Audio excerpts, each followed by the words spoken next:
Well, another amazing trip to India. Amazing India, episode 2, where I arrived in New Delhi and took a flight to Bengaluru, and from there went by road to Mysuru. Had a wonderful time there, and the palace there was just amazing. We then from there flew to Amritsar and had the opportunity again to see the wonderful Golden Temple as the sun set.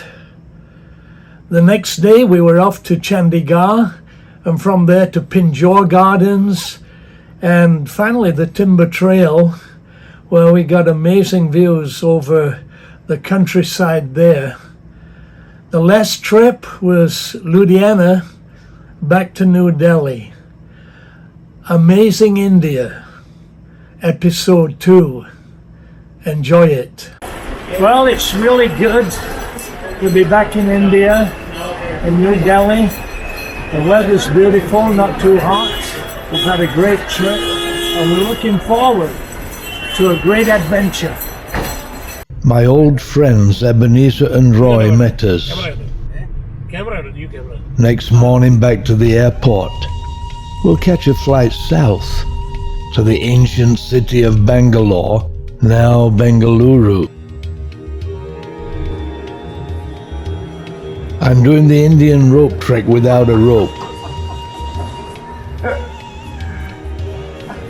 It's not too early, and we're heading for the plane, scheduled to depart at 9:30 and on time.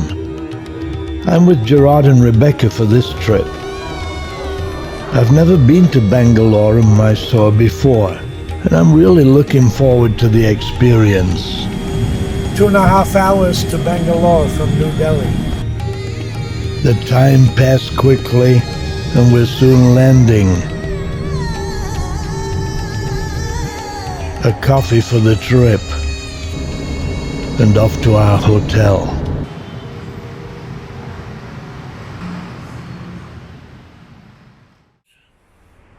Did you sleep well?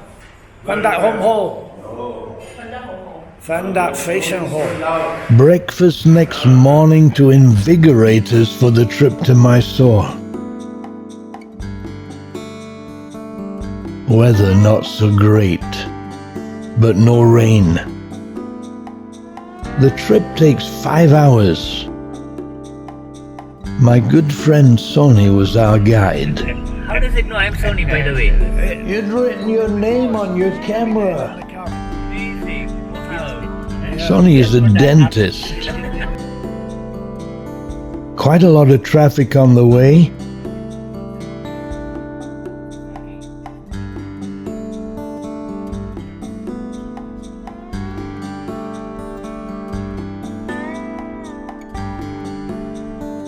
Stopped for a CCD coffee halfway. Good trip so far, Alex.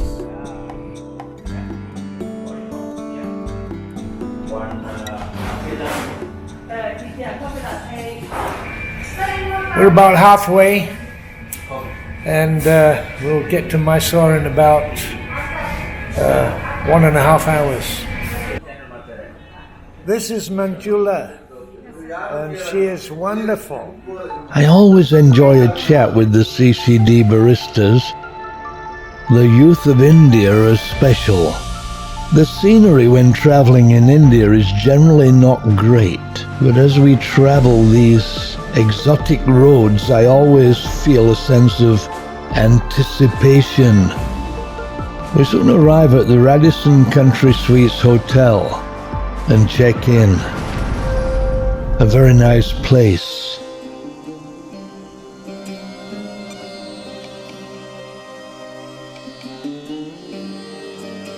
And a 4-star room.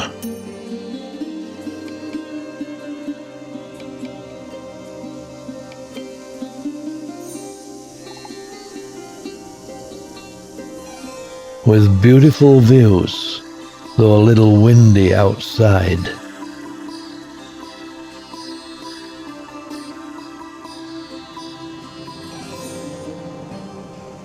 and then buffet lunch. Gerard checking out the delicacies. I can recommend it. The cost was only $10, even with drinks and coffee included.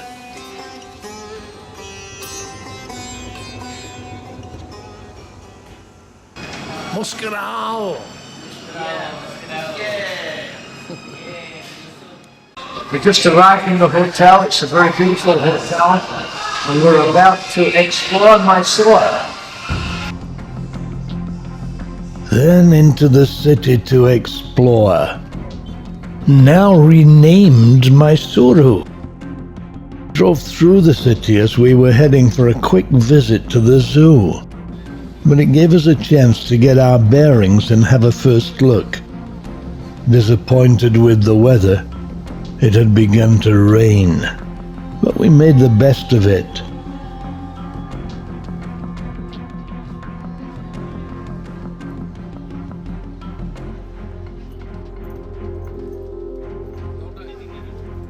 I never like to see animals caged up like this, but it does give us an opportunity to see them. Otherwise, we would only get to see them on TV. The magnificence of these animals is awe-inspiring.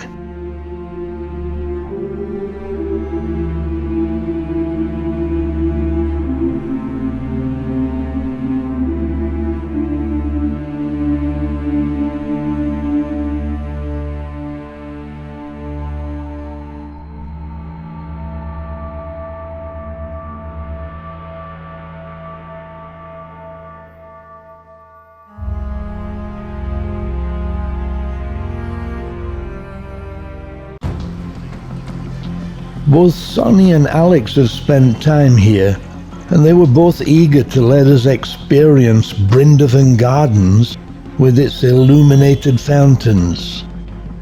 It brought back memories for both of them, and was certainly a fascinating sight that was very popular. So off we went. It's a nocturnal experience. It's about 10 miles away.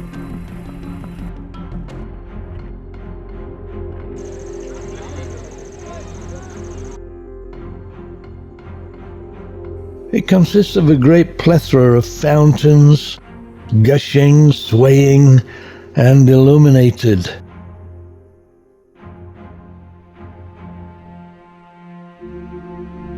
People literally come from miles around and bring the children to see.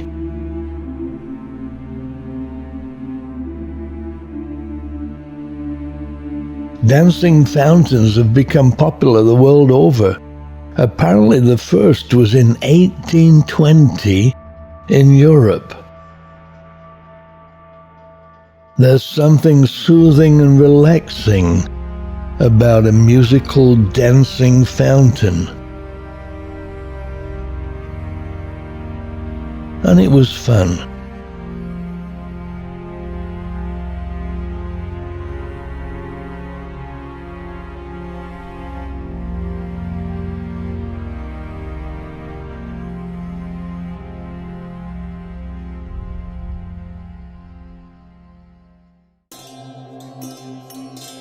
Next morning in the hotel, I learned the secret of its wonderful staff and service as we ate a superb buffet breakfast.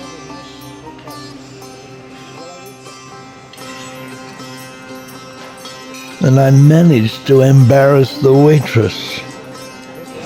Okay, ready? Yes, sir. Why are you so beautiful? I don't know, sir. That was the rehearsal. Here's the real thing. Why are you so beautiful? Because I'm from Siliguri, that's why I'm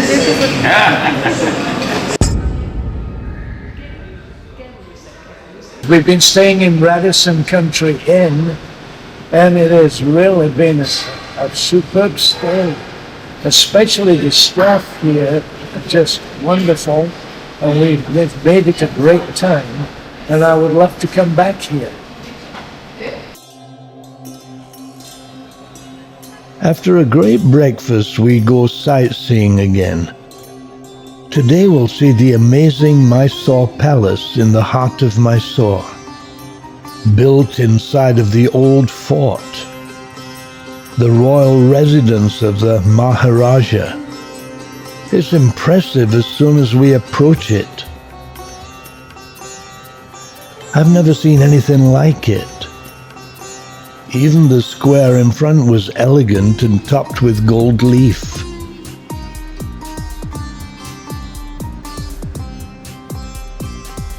A Hindu temple prominent as we entered.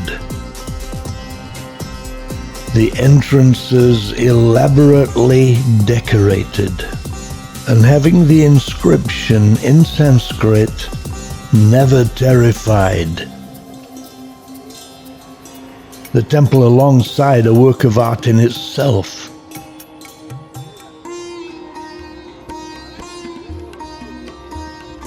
Inside, the building showed us just how powerful the Mysore kingdom was.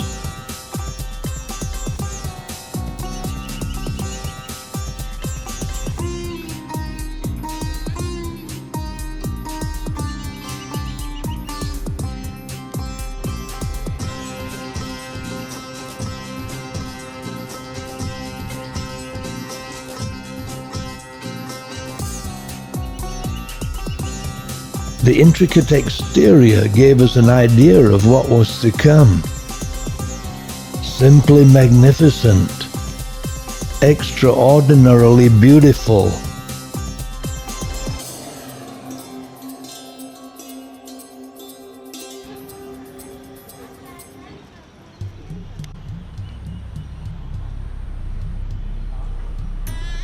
Inside those arches is an interior promenade which we'll see later. The architectural style is, as with many Indian palaces, a mixture. Indo-Saracenic, a kind of Indo-Gothic, perhaps Mughal Gothic, a style commonly used by British architects in India in the late 19th century. Drawing from the intricate and decorative elements of the native Indo-Islamic architecture, and especially Mughal architecture, which the British adapted and added Indian features and decoration. It's a style I've seen all over India and which impresses me. Can even be seen in England. The Brighton Pavilion, for instance. It was built between 1897 and 1912, designed by Henry Irwin, who also designed the Viceregal Lodge in Shimla. So we entered to see the interior, everyone looking forward to see it. First impressions, great. Clearly much thought has gone into the way the exhibits are being displayed.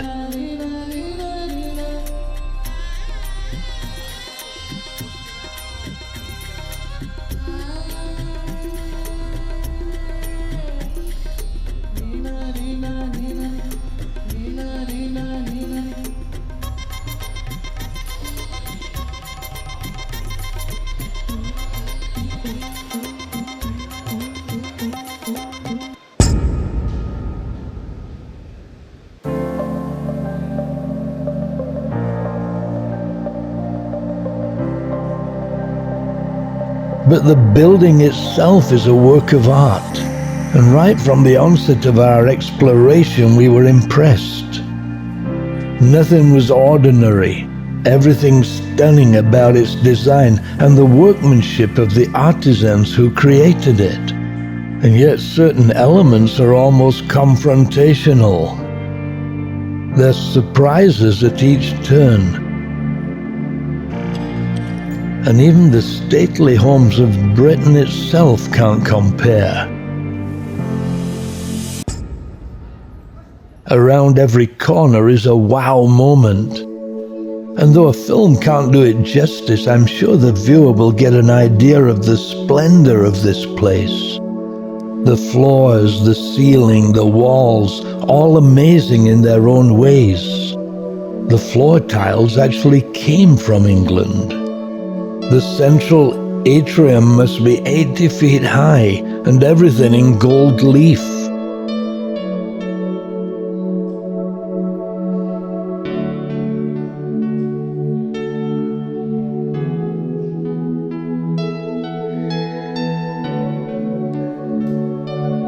Art on the walls and on the ceilings.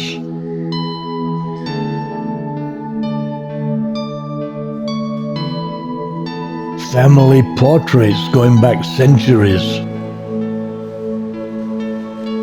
The woodwork so traditional, Alex was reminded of his own childhood home.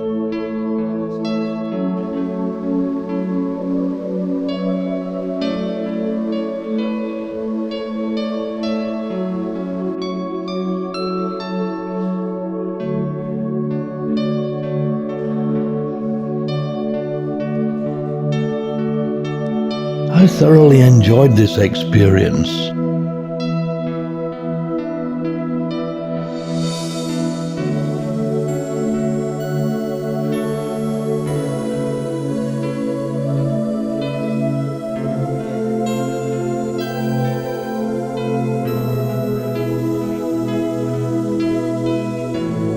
We finally came to the promenade that's visible from outside, to marvel at how it's even surpassed many parts of the interior.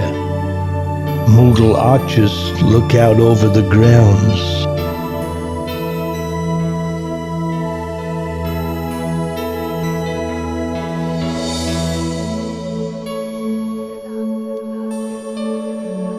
The ceiling, another masterpiece.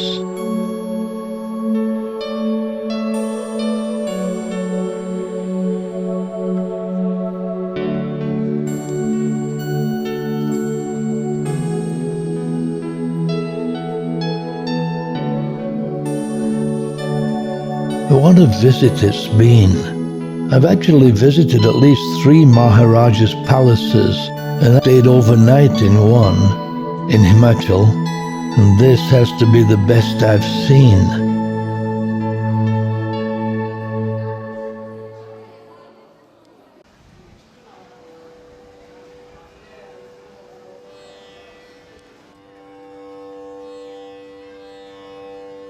Outside, a descendant of the heady days of the Maharajas was having lunch.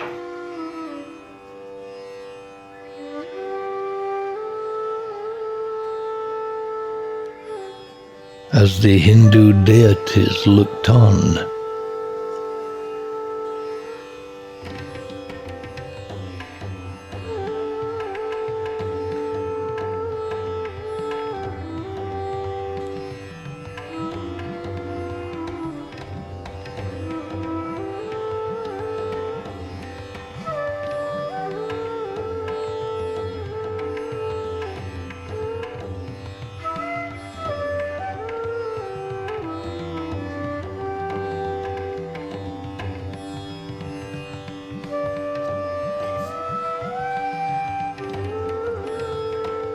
the actual living quarters of the Maharaja are here. You've seen the past, here's the future. 2 young boys enjoying a camel ride, while we chatted with their parents.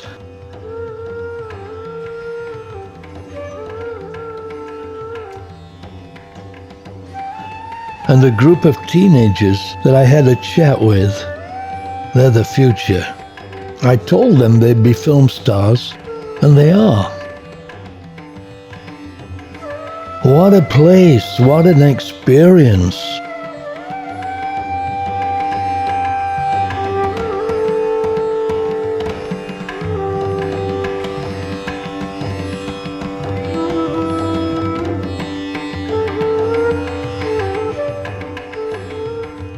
It was a great feeling as we drove back to the hotel and contemplated the things we'd just seen and experienced.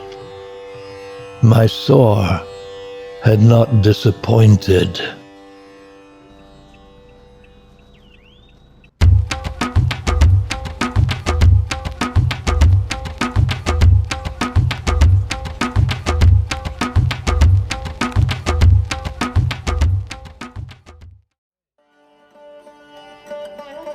After visiting the palace in Mysore, we checked out of our hotel and drove back to Bangalore. Next morning early, off to Bangalore airport to catch a flight to Amritsar. Viennese coffee, then an Indigo flight. On time.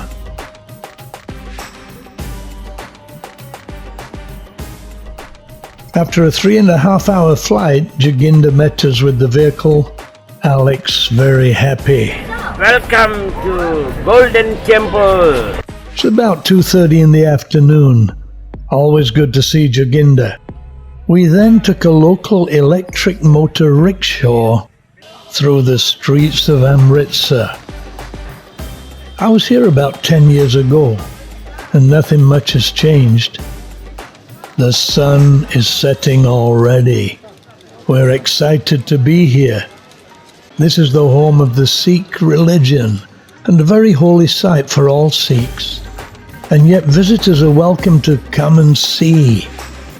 The sculpture here is a memorial to the 379 people who were killed on the orders of the British General Reginald Dyer in 1919. His dastardly act still a stain on the reputation of the British in India. The Golden Temple is a Gurdwara, which means the door of the Guru, and is a place of assembly and worship for Sikhs.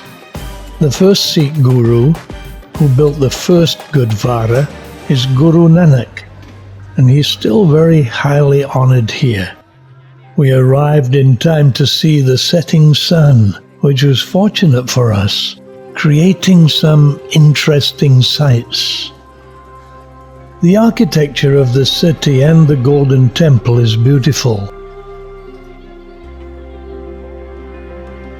The main gateway is the Clock Tower Gate, white marble topped with a golden Islamic cupola. It's an overwhelming sight, and though I have been here a few times before, it's always special to visit.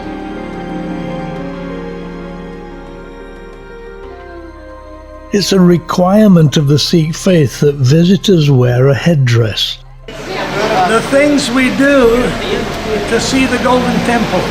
So we complied and headed to one of the 4 entrances. We were certainly given a happy welcome and got our first glimpse through the gateway, actually the clock tower. There are 4 gates, one on each side, to indicate that all are welcome. The temple being built around a square man-made pool with the actual Golden Temple in the center of it.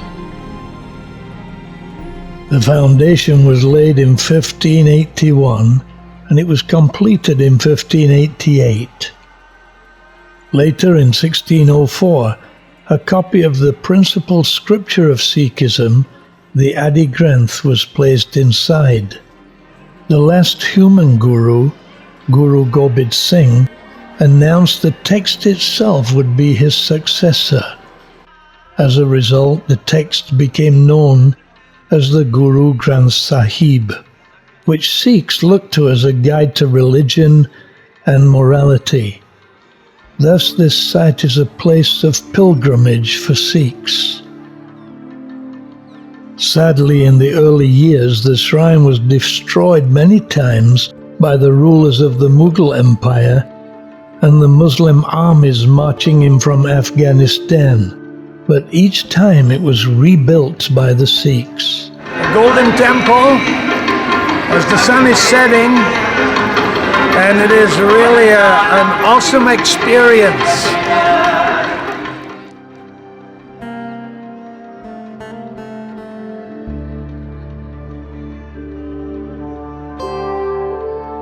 A part of the temple that we did not visit, but which I'd visited before, is the Langar, a community-run free kitchen and dining hall.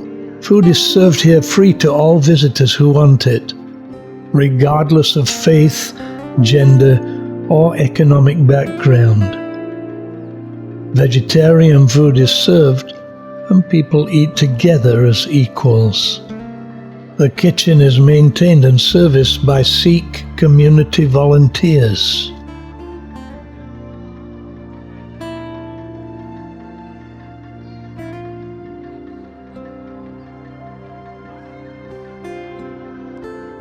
I particularly enjoyed the intricate architecture, the attention paid to detail, which brings an overwhelming beauty to the place.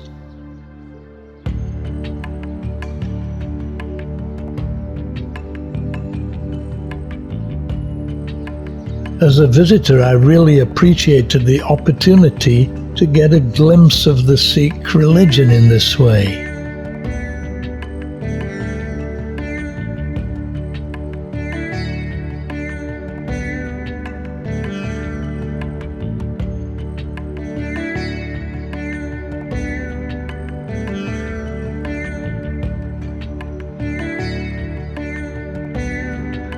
The actual golden temple is covered with 24-karat gold leaf. First of all, in 1830, when 162 kilograms of gold was used in between 7 to 9 layers. And a later renovation in the 1990s added a further 500 kilograms in 24 layers that's expected to last for 400 years.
What followed next, as the sun set and the lights of the Golden Temple came on, is that we were able to see this iconic edifice in the magical light of the golden hour, when in addition to a soft warm light, the exposure of sky and lights is roughly the same, creating an aspect of the temple that caused us all to comment on the beauty of the place.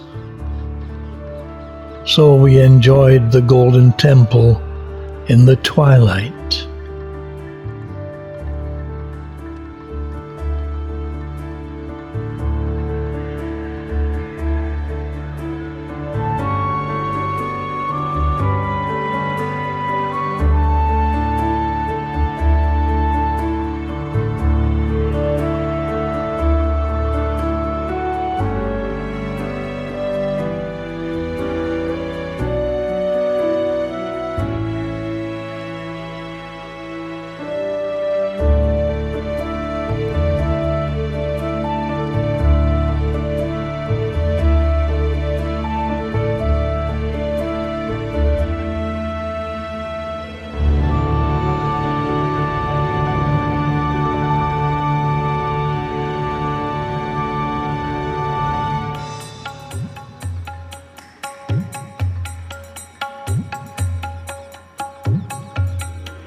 After a wonderful visit, we made our way back to the motor rickshaw.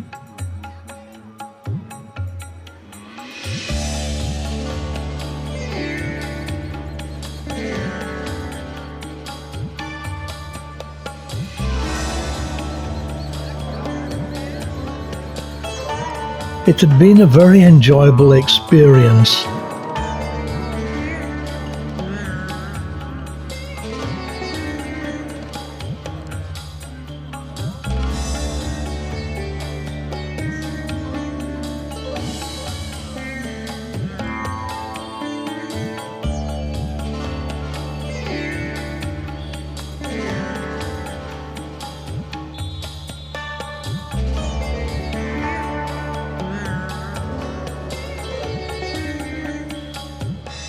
We then wound our way through the traffic to where Joginder was waiting with the car.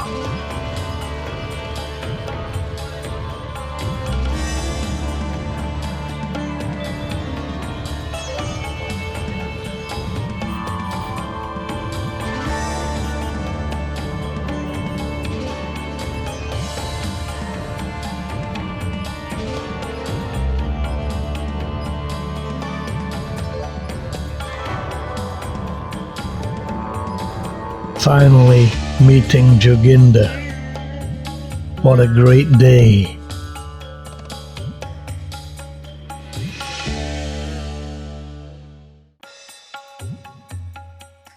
After a superb visit to the Golden Temple, we're on our way out of Ludhiana to visit the capital city of the Punjab, Chandigarh. It's a dull and cloudy day, but the weather is forecast to improve.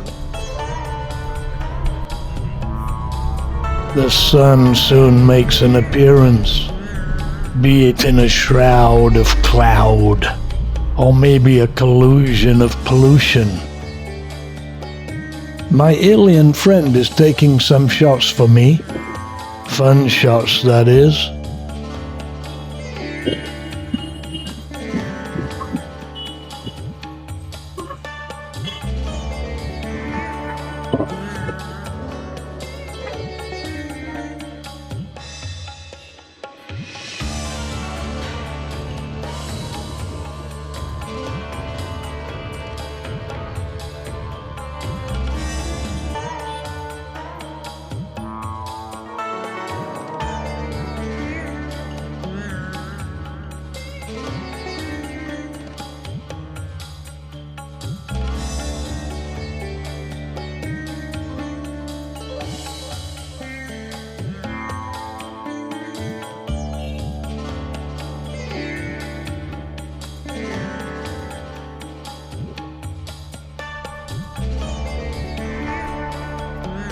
Soon arriving, there are some interesting cars parked outside.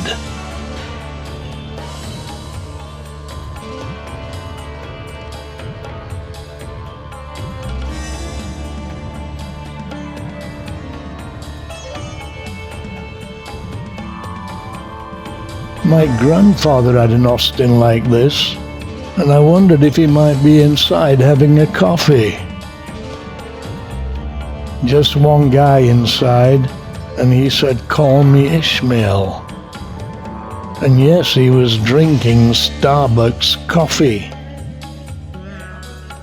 Inside was Beck tea, a little piece of India.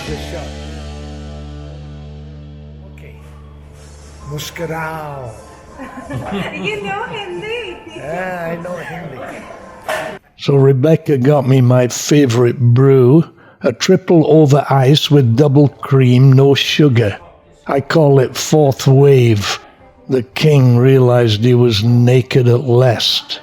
As usual, the baristas were great people. I'm going to achieve lots of things when working at here and connecting with new people. So thank you so much, sir. Thank you for Thank you. Wonderful. Oh, you're on too now. I believe that was Captain Ahab back there. The A40 Devon four-door was actually born in the same year as I was, though clearly looking less worse for wear. I asked Joginder if he liked it, and he said no, but he liked the color.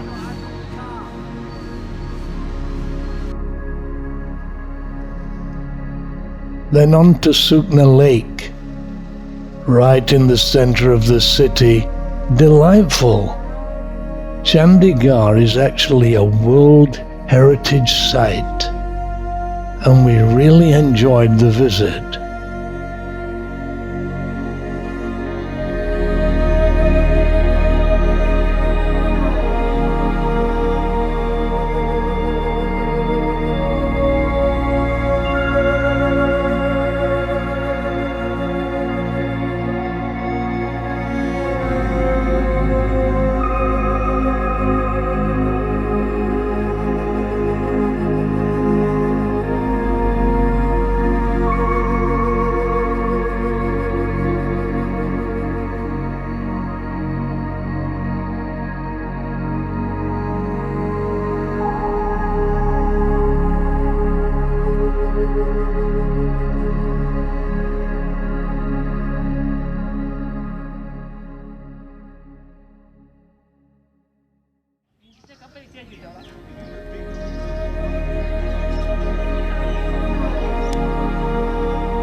Next, we're off up to Pinjore Gardens and the Timbertrail again.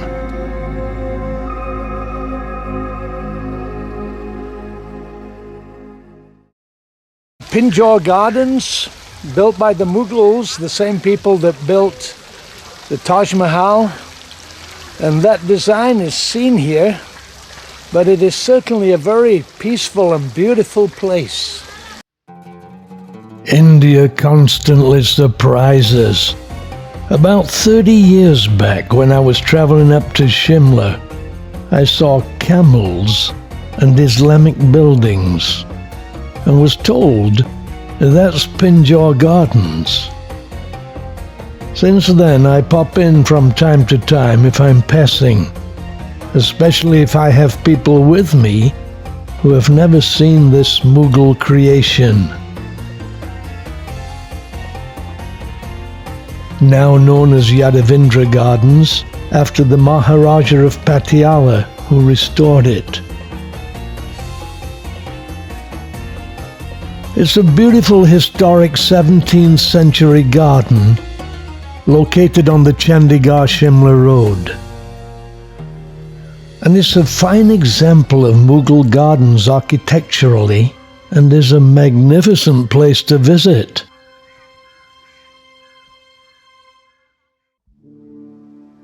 But this time I discovered an amazing anecdote that I've never heard before, It was retold by English author-painter C.M. Villiers Stewart, who actually resided in the gardens for a time, and so today I'll tell you a story. I call it The Legend of the Wily Rajas.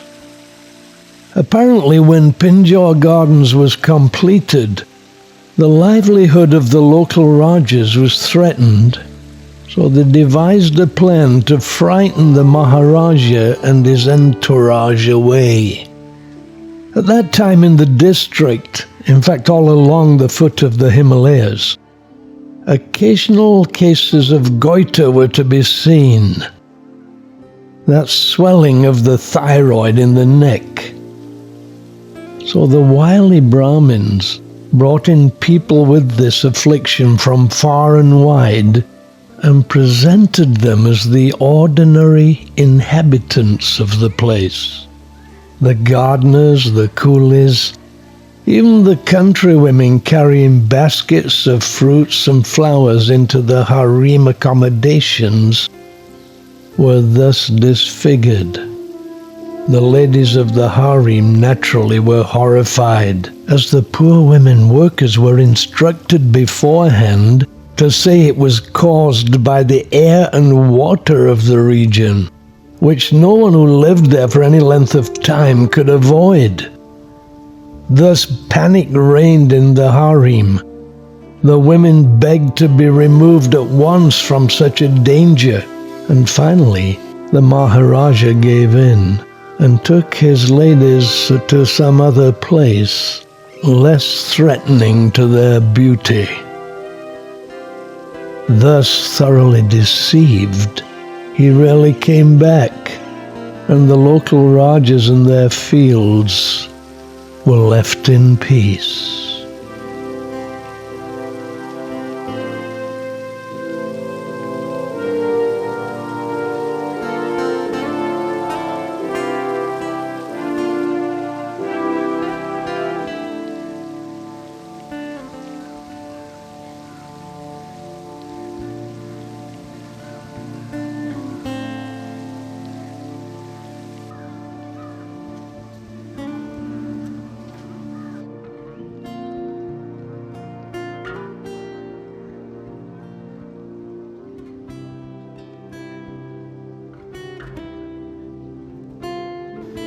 Is still a peaceful place.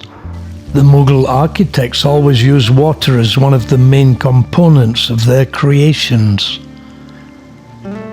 And to this day, the gentle patter of the waterfalls is pleasant and relaxing, and on a hot day, cooling to some extent.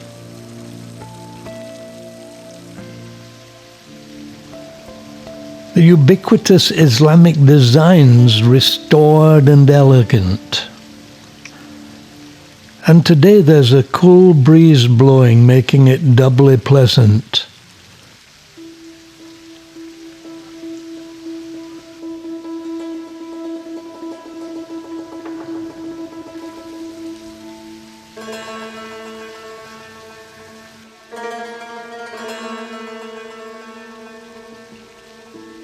The entrance fee is only 25 cents, so it's a great place to break the journey to or from Shimla.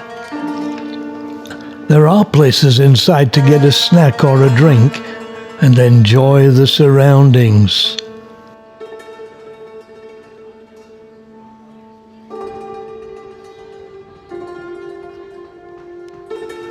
Get a few photos.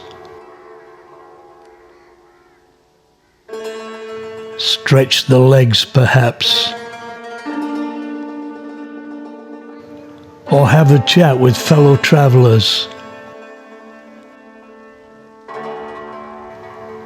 A great interlude. Next stop, another must-have experience, the Timbertrail.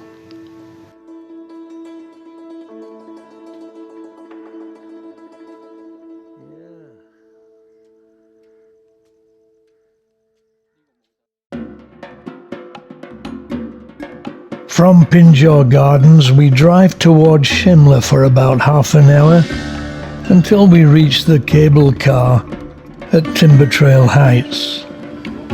Park the car, You also? have a look around, then buy return tickets to ascend to Timbertrail Heights. $15 for an adult. This is where we're heading. Up and away in a beautiful gondola.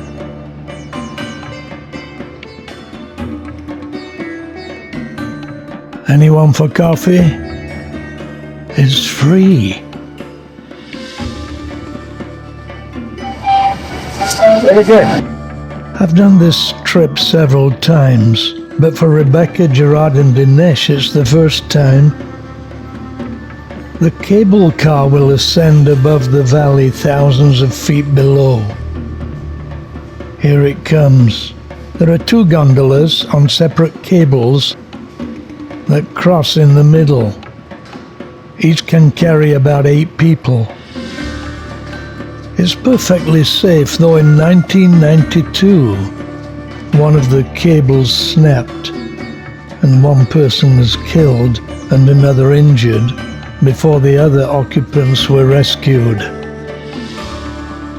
That knowledge makes the trip more exciting. 8 minutes of pure, unadulterated excitement is how the ride is described. On a clear day, nothing could be finer. It's a little misty today, but still breathtaking.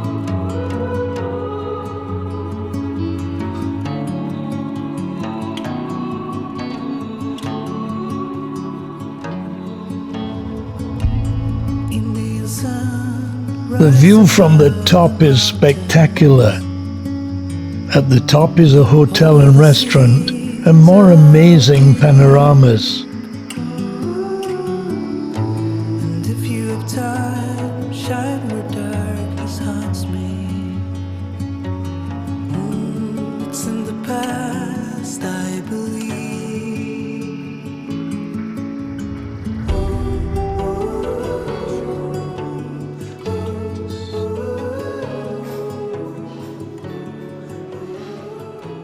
The choice of a meal inside, maybe a coffee, or out on the balcony, getting the fresh air and views.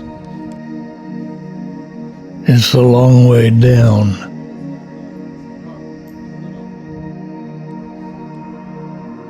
The rooms of the hotel all have wonderful views. We got the best table in the place and enjoyed some authentic English cuisine and another British invention, tonic water, called Indian tonic water because the Brits invented it here. Its main ingredient, quinine, helps combat malaria. So does it look good, Gerard? Very good. Tastes very good. You tasted it already? Yeah. The food was excellent. Chicken, lamb, tandoori. What a great location from which to enjoy the scenery.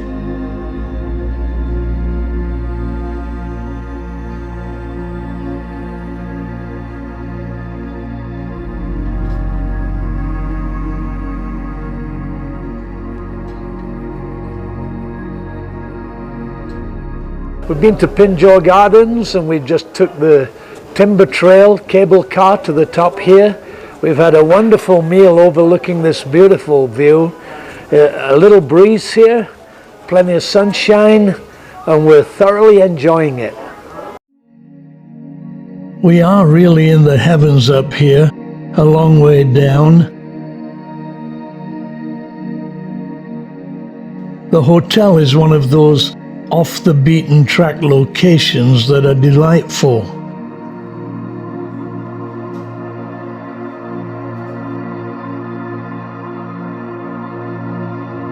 A serene, relaxing destination.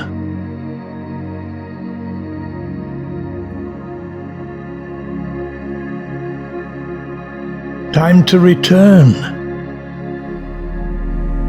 It is actually possible to come up here by road. It takes 1 hour, or you can walk up. It takes 5 hours. We decided to do the 8-minute trip.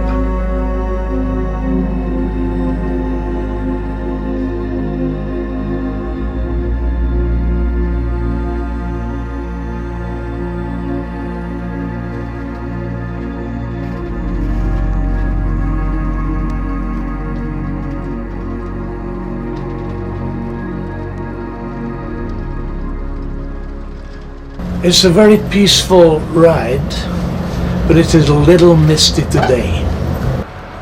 As I've said many times, India constantly surprises.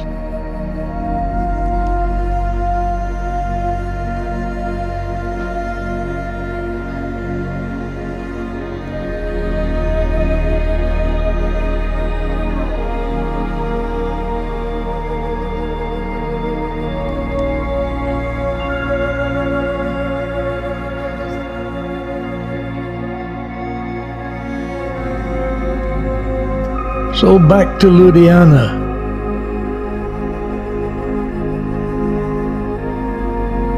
We leave back to Delhi and then to Hong Kong tomorrow.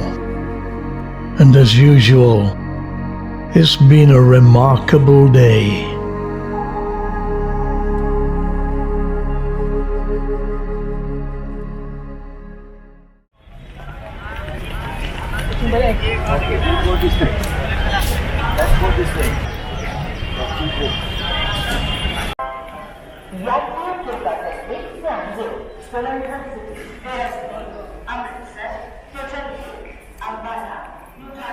The early morning Jadapti is exactly what it says, early morning. So we were up at 5:30 and hoping to finish our good night's sleep on the train. Indian railway stations never seem to change. The train leaves at 7:20 and it takes 4.5 hours to travel the 300 kilometers to Delhi. The film is not showing great scenery or sights. It's recording what it's like to travel on Indian railways, the circulatory system of the nation, and culturally an important aspect of India.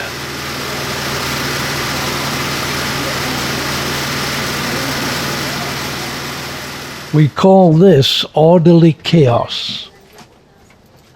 Indian Railway welcomes you on board 12014 Amritsar New Delhi Shatabdi Express train.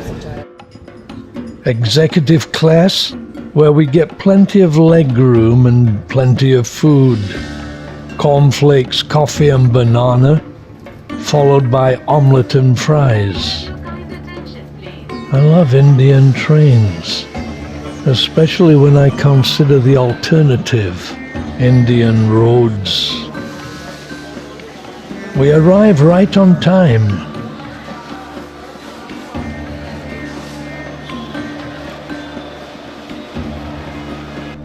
Probably 5 minutes early. The place is the best.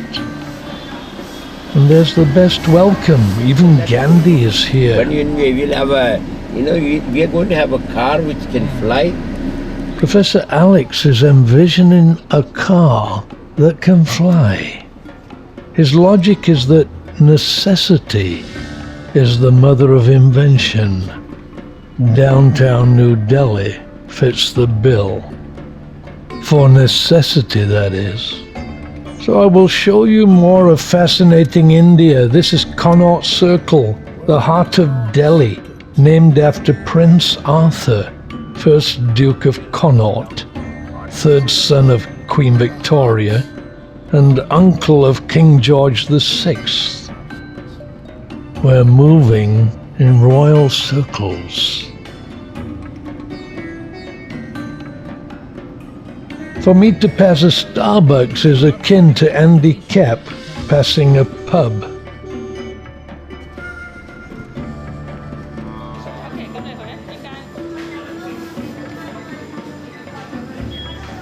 Rebecca will get us organized. The thing I love most about India is the youth. They are delightful. The pumpkin spiced latte is back.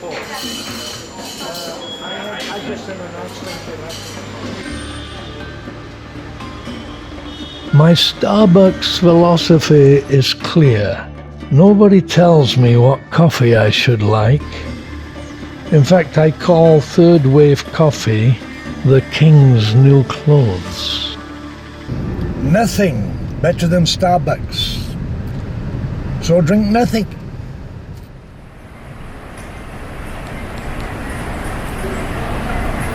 Well, had a good trip, but as you can see, looking pretty worse for wear. We are soon back in Hong Kong. A bus that takes an hour costs $3, and seniors get half price. Within 2 hours of landing, I'm home. Another great trip, another memory, and another film. Heading into Hong Kong, about to go over the Chiang Mai Bridge. Been a great trip.